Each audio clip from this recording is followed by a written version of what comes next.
Donc là encore, on retrouve l'Italie et la France en tête de ce hit parade des pays que l'on étudie. C'est logique que les choses n'aient pas énormément bougé entre février et juillet.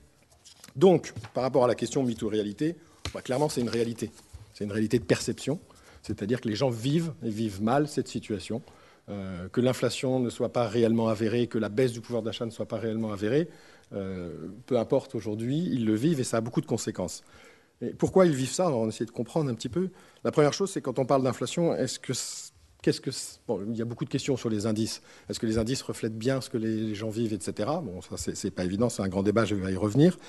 Et surtout, est-ce qu'il y a vraiment une baisse du pouvoir d'achat ou est-ce qu'il n'y a pas, comme on disait tout à l'heure, une augmentation significative du vouloir d'achat? Bon, il y a clairement des deux, mais c'est vraiment l'augmentation du vouloir d'achat qui est importante. On est dans une société extrêmement consumériste qui vit encore sur son succès. On parlait tout à l'heure de déclin de pays émergents, etc. On est encore dans nos têtes quand même des pays où on doit s'épanouir, augmenter, pouvoir consommer de plus en plus, etc. Et frustration, c'est de moins en moins possible. Et puis on est très sollicité parce que les distributeurs, les fabricants, etc. sont assez forts en marketing grâce à vous tous. Et nous aussi, parfois, on les aide un petit peu là-dessus. Et donc, on a beaucoup d'envie, on a beaucoup de besoins nouveaux et on a du mal à les assouvir en tant que consommateur. Et puis, l'autre chose, c'est qu'on ne peut pas l'aborder d'un point de vue global. C'est-à-dire qu'il y a, quand on regarde l'augmentation des prix, il y a des choses qui baissent fortement, des choses qui augmentent fortement. Les télécoms ont fortement baissé. C'est-à-dire que ça coûte beaucoup moins cher qu'avant. Mais on en consomme plus, parce qu'avant, on n'avait pas de portable. Aujourd'hui, on dépense en moyenne 30, 40 euros, je ne sais pas, par individu, donc par foyer, c'est énorme, sur les portables. On n'a pas l'impression d'avoir augmenté son pouvoir d'achat. On a augmenté son pouvoir de consommation d'unités de téléphone, ce qui est pas... c'est un gain qui est oublié. C'est exactement les effets dont on parlait tout à l'heure. On progresse d'un côté, et de l'autre côté, c'est difficile. Et même si les prix n'augmentent pas par ailleurs, il y a un équilibre qui se fait dans le budget des foyers, et l'équilibre est dur à atteindre. Donc de plus en plus d'exigences. Le téléphone est clairement un exemple qui nous interpelle là-dessus. Et donc pour conclure, une fois qu'on a fait ce constat un petit peu alarmiste, qui est en même temps un constat que l'on peut tous partager, parce que sans faire de sondage, je pense que tout le monde autour de vous dit, oh là là, les prix, c'est pas possible, le pouvoir d'achat, etc. Qu'est-ce qu'on peut en dire? Il y a des conséquences à pas mal de niveaux. Il y a des conséquences marketing. Nous, c'est notre métier d'aider les marketeurs, donc voilà, on en parle beaucoup. Les distributeurs, tout le monde nous pose plein de questions là-dessus. Il y a des reports d'achat, clairement. C'est-à-dire que ce soit dans le domaine du loisir, notamment, etc. Donc il y a des choses qui sont reportées, même si on en a les moyens, en disant oui, mais c'est comme c'est difficile. Donc du coup, le taux d'épargne, finalement, en ce moment, l'épargne, c'est compliqué, mais le taux d'épargne est finalement assez élevé quand même. Donc les gens ont de la réserve, mais on la garde parce qu'on n'a pas vraiment de pouvoir d'achat. Il y a une attention très claire au prix. On parlait tout à l'heure d'éducation au prix. Quand on fait des tests de prix psychologiques dans les enquêtes, il y a quelques années, c'était difficile. Maintenant, les gens sont très bons. C'est-à-dire qu'ils sont, même avant que les produits sortent, ils sont capables de se projeter dans un prix parce qu'ils y font attention, parce que les prix, dans le critère d'achat, est devenu quelque chose d'assez important. Il y a une recherche active de promotion et de bons plans. Et Internet, à ce niveau-là, a un rôle très, très, très important. Et en tout cas, met dans l'esprit des gens qu'on peut trouver des bons plans, etc. Et donc, il y a des stratégies qui sont mises en place, etc. Et des acteurs qui s'en sortent très, très bien, les ventes privées, etc., sur l'environnement des bons plans. C'est quelque chose qui fonctionne très bien. Et c'est une reprise de pouvoir, le bon plan. Ce n'est pas juste une baisse de prix, etc. Je suis assez malin et moi, j'ai une stratégie qui fait que le pouvoir d'achat, j'arrive à le combattre. Donc, c'est quelque chose d'assez important. Et puis, il y a des défiances et des méfiances vis-à-vis des marques, c'est évident. Donc, les marques de distributeurs progressent très fortement.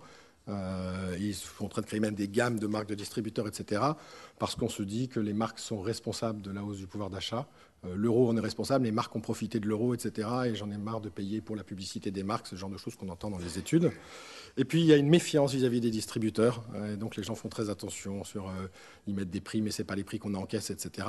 Les gens sont toujours surpris, quand on fait des enquêtes, par le prix du panier à la sortie de l'hypermarché. Essentiellement parce qu'ils ont acheté beaucoup de choses qu'ils n'avaient pas prévu d'acheter. Donc, c'est pour ça qu'il commence à y avoir une désaffection des hypermarchés. Les gens nous disent que c'est pour le prix de l'essence, etc. Mais aussi une expérience vécue. Il y a tellement de choses à acheter dans les hypermarchés qu'on en ressort avec une facture qui est trop importante. C'est la perception dont vous parliez tout à l'heure, qui n'est pas le prix des produits, mais le prix du moment d'achat. Ce qui sort à ce moment-là, qui est hors budget. Il y a des conséquences évidemment politiques. Il y en a eu au moment des élections, c'était un sujet important. Il y en a après les élections, c'est un sujet d'évaluation. Alors, juste pour les petits tableaux qui sont certainement illisibles pour vous, en haut à droite, c'était un extrait du même sondage de fin juin, début juillet, sur avez-vous décalé ou reporté des achats, etc. Sans vous donner tous les chiffres, globalement, sur quasiment toutes les catégories étudiants, les gens disent oui.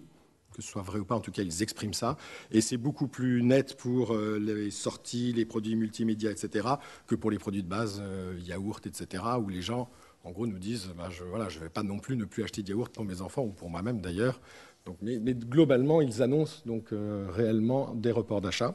Et deuxième chose, ils annoncent un jugement d'incompétence assez unanime en Europe et aux États-Unis sur l'action des politiques par rapport à ce sujet. Donc vous avez le détail des chiffres ici, mais voilà, c'est assez inquiétant pour les politiques. Et ça traduit, toujours pareil, dans nos études qualitatives, on voit un peu mieux, une espèce de sentiment d'impuissance. C'est-à-dire que de toute façon, soit ils sont incompétents, soit de toute façon, ils ne peuvent rien faire ou ils ne savent rien faire. Après, c'est difficile à décrypter. Donc, il n'y a pas vraiment de sentiment qu'un politique ou un autre aujourd'hui, il y en avait peut-être un peu avant la campagne, mais maintenant, que ce soit des gens de droite ou de gauche, etc., c'est assez unanime sur ils n'arriveront pas à régler ce problème. Ou en tout cas, on n'a pas les personnes pour. Après, ce sont des jugements de valeur. Il y a les conséquences sociales. C'est très important. L'achat, c'est beaucoup de plaisir dans nos consommations, enfin, dans l'esprit des gens. Et le fait de faire attention aux achats, c'est une vraie perte de plaisir. Le fait de faire de l'achat raisonné, de l'achat utile, etc.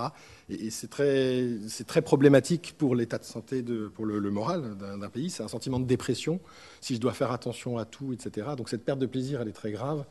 Et les distributeurs ont vraiment là un rôle à jouer pour essayer de trouver des stratégies. Ils le font hein, dans leur manière d'essayer de présenter les choses, pour ne pas être que dans l'achat raisonné, calculé tout le temps, parce que l'achat doit être un moment où aussi on peut se faire plaisir. C'est encore techniquement possible, mais en tout cas, c'est vraiment quelque chose d'important. Et ça entraîne des projections très négatives sur l'avenir, et ça, c'est plus embêtant, parce que du coup, voilà, les gens, vraiment, on s'auto-entraîne dans un phénomène de crise, parce qu'on consomme moins, etc. Donc il y a un effet quand même très négatif là-dessus, avec deux composantes, la hausse des prix. La hausse des prix, les gens se projettent sur aujourd'hui, mais sur leurs enfants également, en disant mais comment vont faire ceux qui ont des enfants jeunes adultes? Comment vont-ils faire? Ils ne peuvent pas se loger, ils ne peuvent pas consommer. Et l'écologie qui est très très associée. Alors c'est deux sujets qui sont même parfois un peu antinomiques parce que ça coûte cher l'écologie. Mais voilà, les gens se disent quel avenir pour nos enfants, quel avenir pour nos petits-enfants selon les âges, dans un pays où, voilà, où tout part comme ça de travers. Donc ce sont vraiment des sentiments forts. Et d'un point de vue managérial, donc là plus en tant que sondeur, mais en tant que chef d'entreprise, c'est pas toujours évident non plus, parce que du coup, il y a des exigences assez importantes sur la partie salaire, puisque si les prix théoriques augmentent, etc., les salariés, quel recours ont-ils? C'est leur salaire, c'est leur revenu. Et donc, forcément, il y a des tensions qui peuvent exister dans les entreprises, parce que les entreprises, dans une situation de crise, ne sont pas toujours en possibilité d'apporter aux salariés ce qu'ils attendent.